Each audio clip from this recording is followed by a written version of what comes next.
haberme perdonado. Yo no sé filosofar, pero lo que se me sobra me basta para pensar que me tiene jorobado ya de tanto trabajar.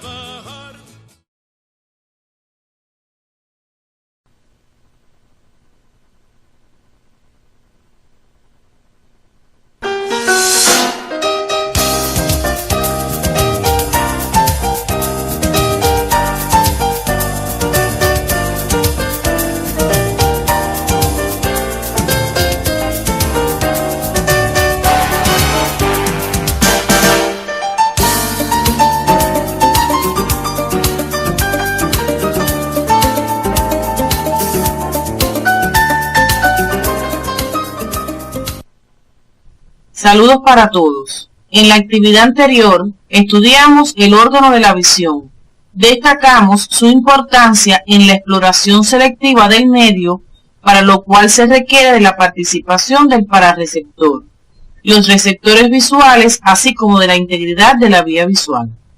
Para poder apreciar la pintura de Fabelo que se presenta en la imagen, es necesario el funcionamiento adecuado de las estructuras mencionadas. En esta actividad orientaremos los contenidos relacionados con las características morfofuncionales principales del órgano de la audición y el equilibrio, los cuales resultan necesarios para comprender e interpretar sobre bases científicas la función auditiva y reguladora del equilibrio corporal y sus alteraciones, al mismo tiempo que se continuará profundizando en el conocimiento de la organización y funcionamiento del sistema nervioso como un todo. En las imágenes que están observando se ponen de manifiesto el funcionamiento adecuado de las funciones auditiva y vestibular. El estudio de estos contenidos les permitirá explicar las características morfofuncionales del órgano de la audición y el equilibrio a partir de los eventos esenciales de su desarrollo embriológico, sus porciones, sus receptores especiales y las vías nerviosas correspondientes, lo cual les permitirá interpretar las alteraciones del desarrollo o las lesiones específicas de algunas de las estructuras relacionadas con estas funciones. Será de gran utilidad en su preparación seguir las orientaciones que aparecen en el CD de la asignatura, desarrollando las tareas correspondientes. El órgano de la audición y el equilibrio es una formación de gran importancia para la integración morfofuncional del sistema nervioso, por su participación en la obtención y procesamiento de información sonora procedente del medio exterior y de información relacionada con los movimientos y cambios de posición de la cabeza en el espacio. Es importante que para comenzar el estudio de este órgano rememoren los conocimientos recibidos en la caracterización general de los receptores especiales. Los contenidos del órgano del oído y del equilibrio incluyen aspectos relacionados con su origen y desarrollo embriológico y las características morfofuncionales según sus porciones definitivas, las que están representadas por tres grandes partes: el oído externo, oído medio y el oído interno. La formación de las placodas ópticas es la primera manifestación del desarrollo del oído, en forma de un engrosamiento superficial a cada lado del rombencéfalo. Las placodas ópticas se invaginan rápidamente y forman las vesículas ópticas o auditivas. Estas vesículas se diferencian para formar el laberinto membranoso del oído interno, mientras que el mesénquima que las rodea se diferencia en el laberinto óseo. Observe la proximidad entre la primera hendidura faríngea revestida de ectodermo y la primera bolsa faríngea de origen endodérmico, así como las condensaciones del mesénquima que se forman en el primer y segundo arco faríngeo. De la porción dorsal de la primera hendidura faríngea se forma el conducto auditivo externo transitoriamente. Entre el tercer y séptimo mes se forma en el fondo de este conducto el tapón meatal, estructura que si persiste provoca sordera congénita. La primera bolsa faríngea crece y se ensancha formando la cavidad timpánica primitiva, y el mesénquima del primer arco faríngeo forma el yunque y el martillo, mientras que el segundo forma el estribo. Estos huesecillos permanecen incluidos en el mesénquima hasta el octavo mes, cuando el tejido circundante se disgrega y el revestimiento endodérmico de la cavidad timpánica primitiva se extiende a lo largo del espacio formado. De esta forma quedan los huesecillos del oído medio incluidos en la cavidad timpánica, la que se separa del conducto auditivo externo por la membrana timpánica, estructura que, como pueden observar, se forma con la participación de las tres hojas germinativas. El pabellón de la oreja se desarrolla a partir de 6 proliferaciones mesenquimáticas del primer y segundo arco faríngeo, situadas 3 a cada lado de la primera hendidura faríngea, futuro conducto auditivo externo. Las mismas se desarrollan progresivamente y se fusionan para convertirse en la oreja definitiva. Una vista panorámica del órgano completamente formado permite apreciar 3 porciones claramente diferenciadas, que son el oído externo, el medio y el interno. En el oído externo encontramos 2 estructuras vinculadas con la conducción de la onda sonora, que son la oreja y el conducto auditivo externo. Este último separado del oído medio por la membrana timpánica. El oído medio está constituido por la cavidad timpánica y la tuba auditiva, mientras que el oído interno lo conforman el laberinto óseo y el laberinto membranoso. La oreja está conformada por un esqueleto cartilaginoso revestido de piel fina. En ella se identifican pliegues, relieves y depresiones característicos como son el hélix, el antihélix, el trago y el antitrago, además del poro acústico externo, la concha y el lóbulo.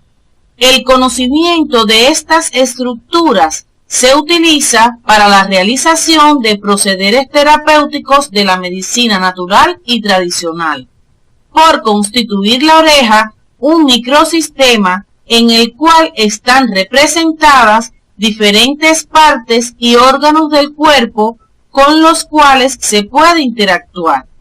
Las afecciones de la oreja están relacionadas con su propio desarrollo o con aquellas que en sentido general afectan a la piel y al tejido cartilaginoso, entre otras partes del cuerpo.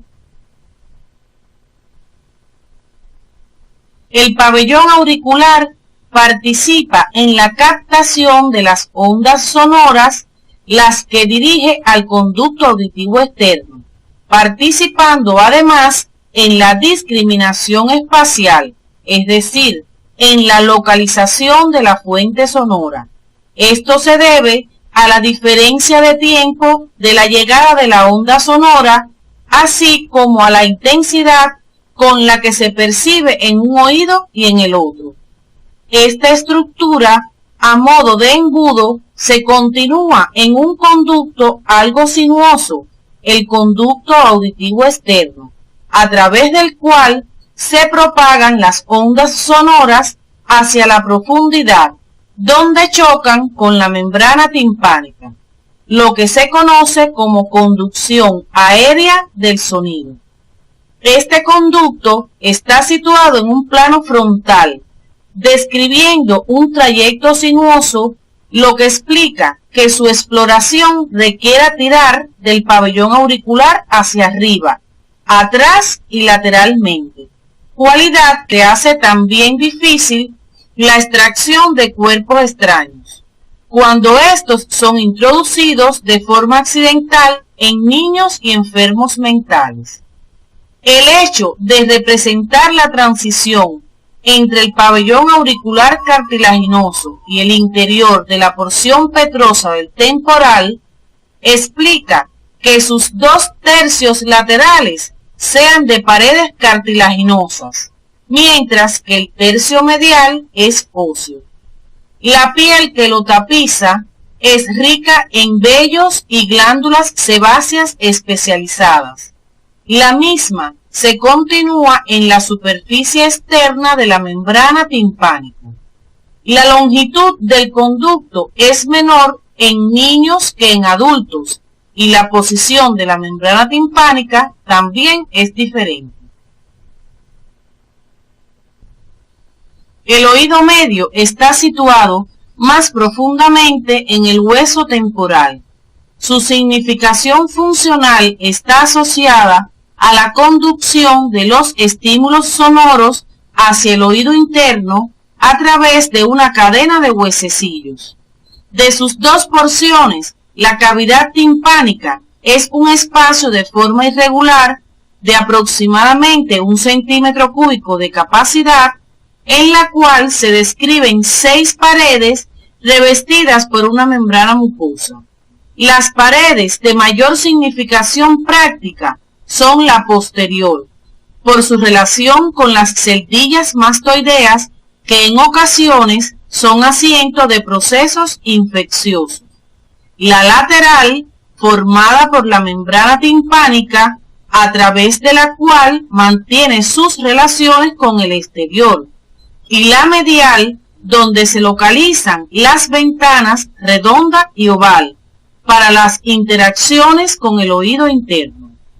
En el interior de la cavidad timpánica hay una pequeña cadena de huesecillos, martillo, yunque y estribo, debidamente articulados, a través de los cuales se propagan las vibraciones generadas al chocar las ondas sonoras sobre la membrana timpánica hacia el oído interno. Este sistema de palancas de huesecillos aumenta la fuerza de choque de la base del estribo sobre la ventana oval, produciendo en el líquido del caracol la misma vibración que la onda sonora en el aire, debido a que los líquidos tienen mayor inercia que el aire.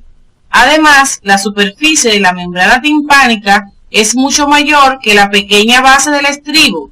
De esta forma, toda la fuerza de las ondas sonoras chocando contra la membrana timpánica se aplican a la pequeña palanca del estribo, aumentando la presión sobre el líquido de la cóclea. Por tanto, la membrana timpánica y la cadena de huesecillos ajustan la impedancia de las ondas sonoras del aire con las vibraciones del líquido coclear, mecanismo denominado emparejamiento de impedancia. Insertados en estos pequeños huesos existen 2 músculos que al contraerse regulan la tensión de la membrana timpánica y los movimientos del estribo sobre la ventana oval, participando de esta forma en un mecanismo protector del oído interno que es el reflejo de atenuación. Este reflejo tiene varias funciones, como son las de proteger al oído interno de vibraciones lesivas causadas por ruidos muy intensos, enmascarar los tonos bajos en medios ruidosos, así como disminuir la sensibilidad de las personas a sus propias palabras. Este mecanismo participa en el control de la entrada sensorial al sistema nervioso. Los procesos inflamatorios e infecciosos en la cavidad timpánica pueden afectar la cadena de huesecillos por destrucción de sus elementos óseos o afectando la capacidad de movimientos de sus articulaciones, con lo cual se afecta la capacidad auditiva. El otro componente del oído medio es la tuba auditiva. Se trata de una estructura con paredes óseas y cartilaginosas, con un revestimiento mucoso, que pone en comunicación la cavidad timpánica con la faringe. Su luz es virtual y solo se hace real momentáneamente para el paso de aire en una u otra dirección como requerimiento para el funcionamiento adecuado del oído medio. Al restablecerse un equilibrio de presiones entre el interior de la cavidad timpánica y el exterior, esta necesidad se resuelve mediante la comunicación de la cavidad faríngea y la cavidad del oído medio en actos como el bostezo, la tos, el estornudo y la deglución. Los desequilibrios de presiones entre la cavidad timpánica y la atmosférica se sienten cuando se cambia bruscamente de altura, como en el caso del buceo submarino, el despegue y el aterrizaje de naves aéreas. La tuba auditiva es también una vía anatómica de propagación de infecciones desde las vías respiratorias altas hacia el oído medio y al mismo tiempo asiento de esos mismos procesos infecciosos e inflamatorios que reducen su luz y afectan el mantenimiento del equilibrio de presiones y por tanto la calidad de la audición. El oído interno es un complejo estructural que, a diferencia de las porciones anteriores, tiene una doble significación funcional, auditiva y estatocinética. Está situado profundamente en la porción petrosa del temporal, con una posición medial con respecto al oído medio y está constituido por una armazón ósea a expensas del propio tejido óseo del temporal denominado laberinto óseo, y en su interior una formación de tejidos blandos que repite con relativa exactitud la forma del laberinto óseo denominado laberinto membranoso.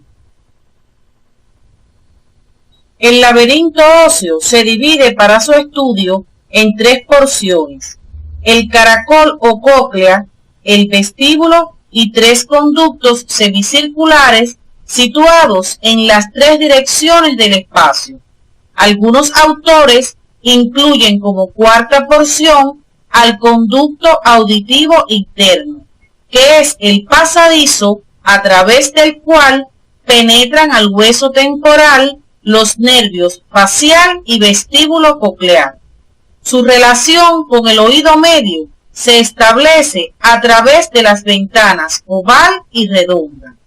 El laberinto membranoso está formado por tres conductos semicirculares que ocupan el interior de sus homólogos del laberinto óseo, un sáculo y un utrículo, situados en la porción vestibular del laberinto óseo. Un conducto enrollado en espiral en el interior de la cóclea o caracol óseo, el caracol membranoso y el conducto y saco endolinfático.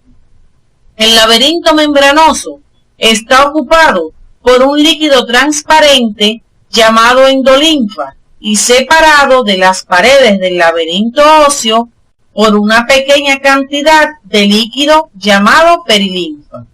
Este laberinto es el sitio donde se localizan los receptores auditivos denominados órgano de Corti y los estatocinéticos denominados mácula utricular y sacular y crestas ampulares. La cóclea tiene tres compartimientos líquidos o escalas, la vestibular y la timpánica, que se comunican en la helicotrema y entre las dos la escala media, que se cierra cerca de la zona apical de la cóclea. Se representa además en la imagen la membrana basilar sobre la cual se encuentra el órgano de Corti.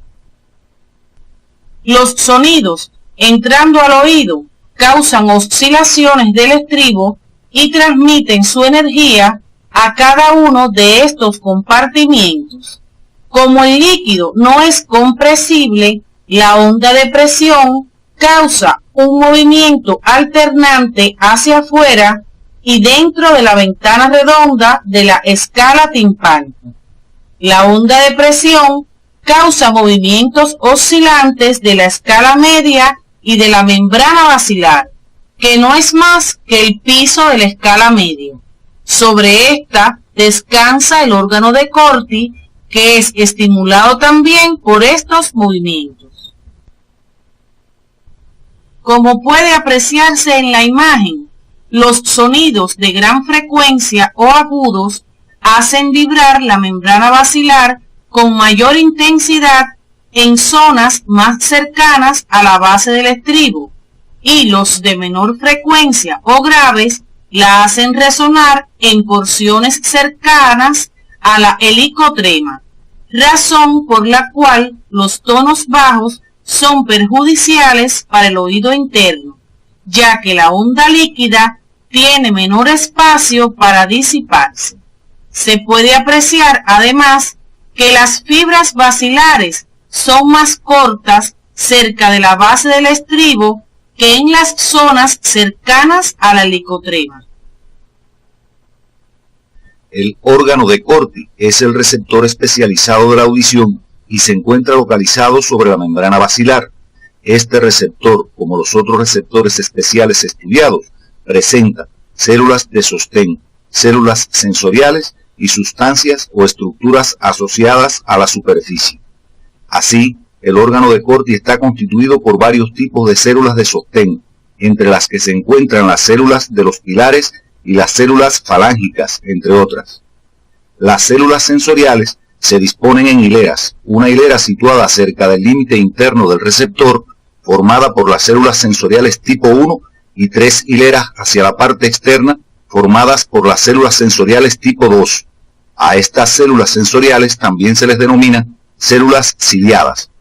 En dirección horizontal se extiende a todo lo largo del órgano de Corti la membrana tectoria, la cual es rica en glucoproteínas y establece contacto con las células sensoriales del órgano de Corti. En la imagen se observa que las prolongaciones de las células sensoriales están bañadas por la endolinfa y su base por la perilinfa, donde además se arborizan las terminaciones de las fibras nerviosas pertenecientes al octavo nervio craneal. Cuando la membrana basilar se mueve, lo hacen también las células ciliadas, que establecen contacto con la membrana tectoria, generándose potenciales de acción que se propagan por las fibras del octavo nervio craneal. En esta microfotografía óptica se aprecia el órgano de Corti, donde se pueden observar los componentes señalados anteriormente. Deben profundizar en estos aspectos siguiendo las orientaciones del CD de la asignatura, haciendo particular énfasis en las características morfofuncionales de las células sensoriales tipo 1 y tipo 2. Hasta aquí hemos analizado la participación de las estructuras del oído externo, medio e interno en la recepción de la información auditiva. A continuación, observarán un material didáctico que resume las características morfofuncionales de este sistema sensorial especial. En su estudio independiente, ustedes deben relacionar las funciones de cada una de sus porciones con las imágenes que observarán en el video.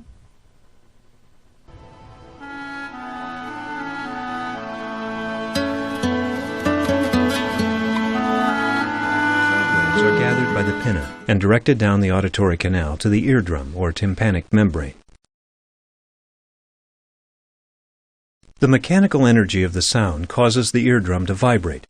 This in turn causes vibration of the three middle ear bones, first the malleus, then the incus, and finally the stapes.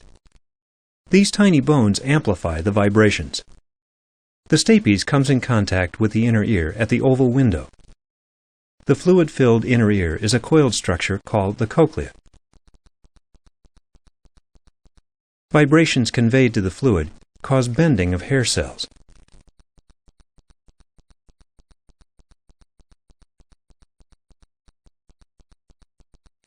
If we examine this cross-section of the cochlea, the tectorial membrane can be seen at the top.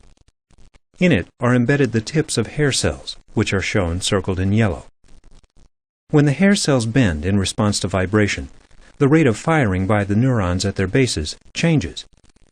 These signals are conveyed to the brain and perceived as sound.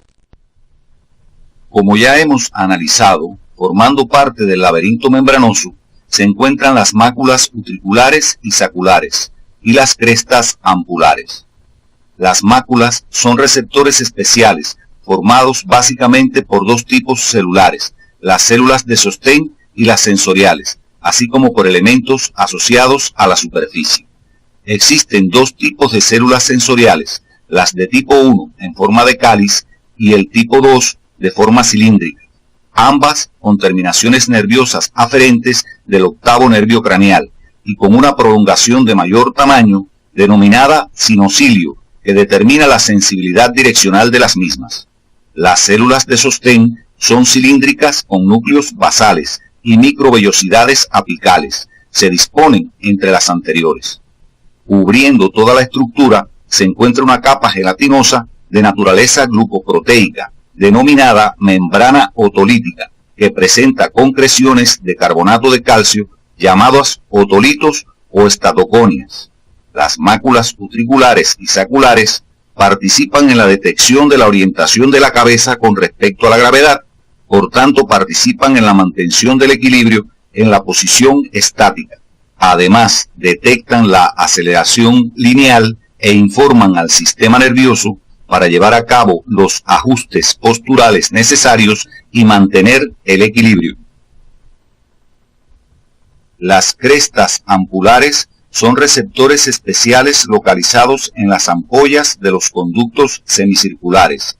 Tienen una estructura similar a las máculas, solo que en la capa glucoproteica no existen estatoconias y es más gruesa, formando un casquete en forma de cono denominado cúpula.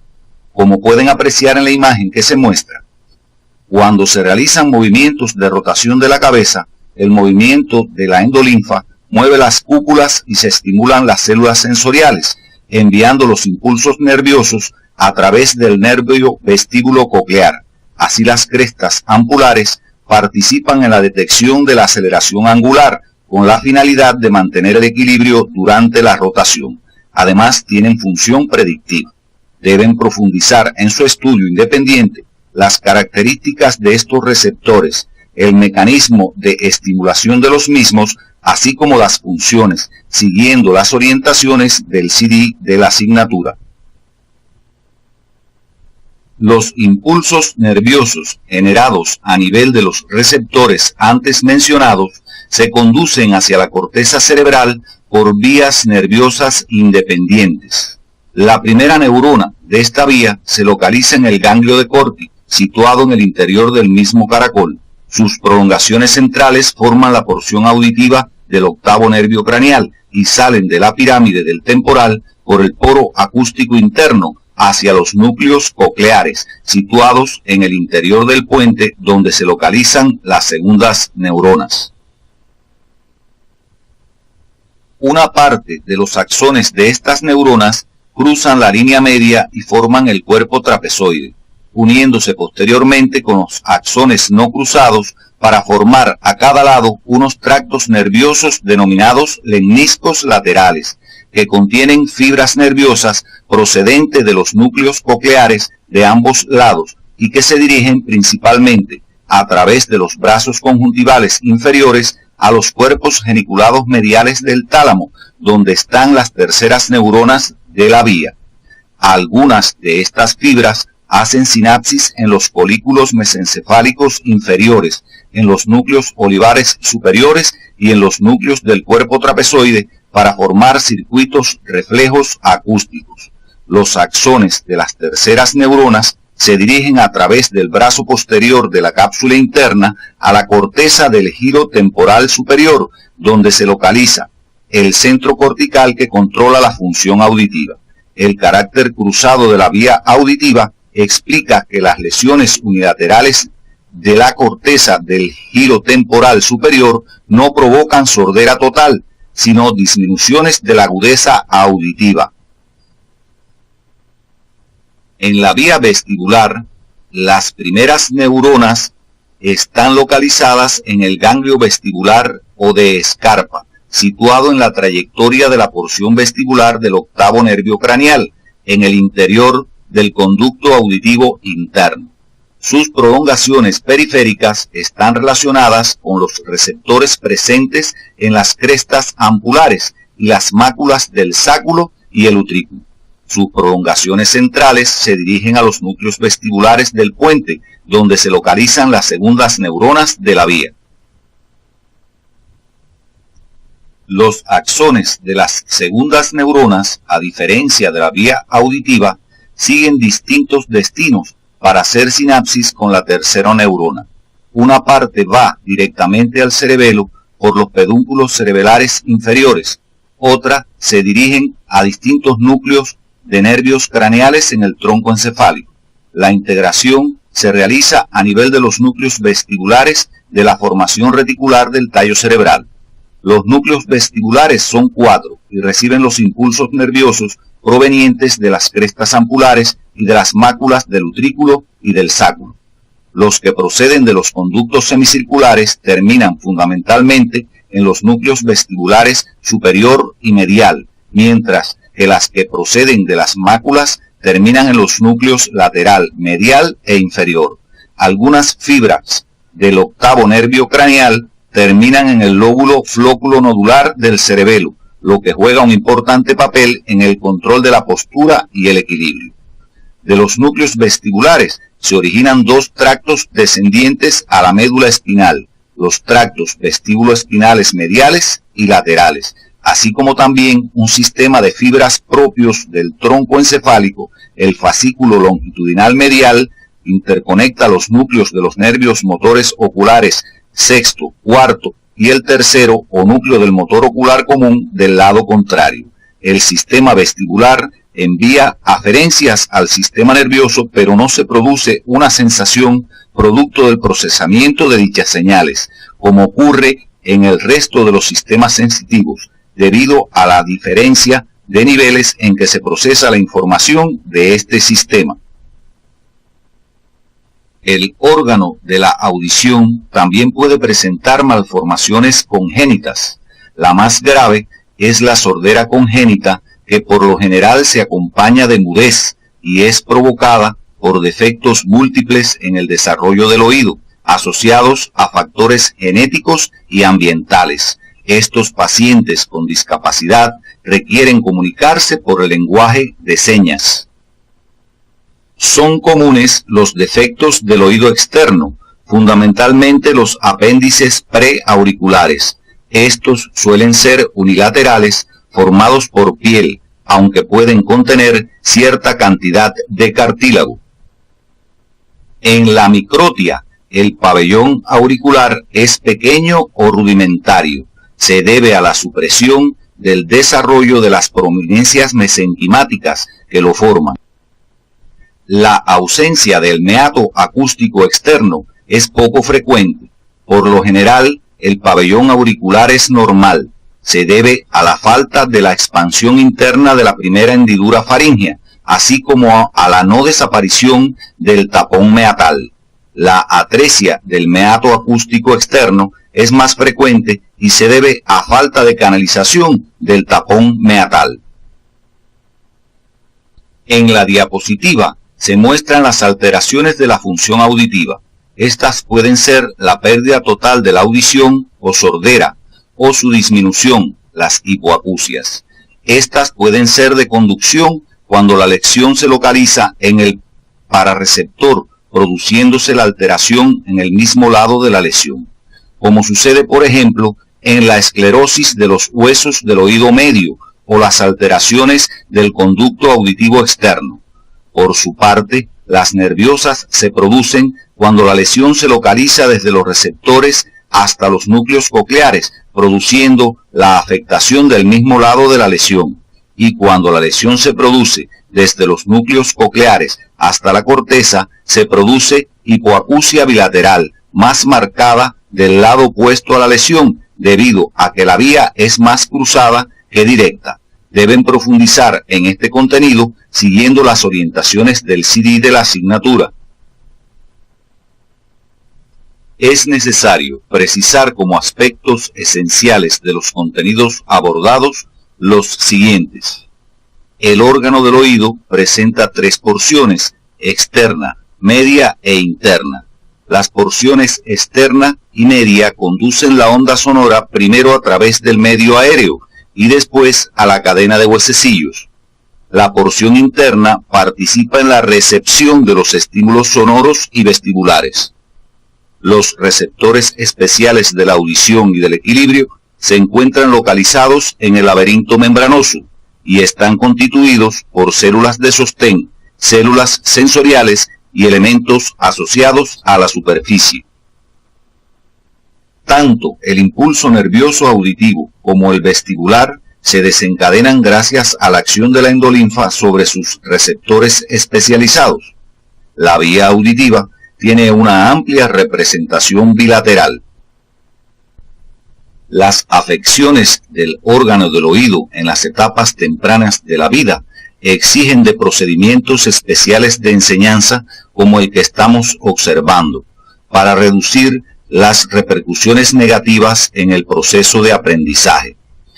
En la actividad de hoy hemos orientado los contenidos del órgano de la audición y el equilibrio, teniendo en cuenta aspectos generales de su origen y desarrollo, las características de sus receptores a partir del conocimiento de un modelo general de estudio y sus características en este órgano, la organización y funciones de las distintas estructuras en cada porción del oído, así como las particularidades de las vías nerviosas auditiva y vestibular. Se ha enfatizado en la vinculación de estos contenidos con la práctica profesional y su expresión comunitaria. Como quiera que la comunicación es una de las cualidades fundamentales que nos distinguen como especie superior, cuando el hombre tiene afectado su sistema de comunicación habitual, recurre a métodos a través de señales y códigos que le permiten mantener su condición social. Uno de los más universales que debemos conocer es el alfabeto dactilológico internacional establecido por la Asociación Internacional de Sordos. Con el estudio de estos contenidos, hemos llegado al final del programa de la asignatura Morfofisiología Humana 2, de manera que a partir de ahora y con vistas a la evaluación final, se deberá intensificar el estudio independiente hasta alcanzar un nivel de integración y generalización de los contenidos del sistema nervioso.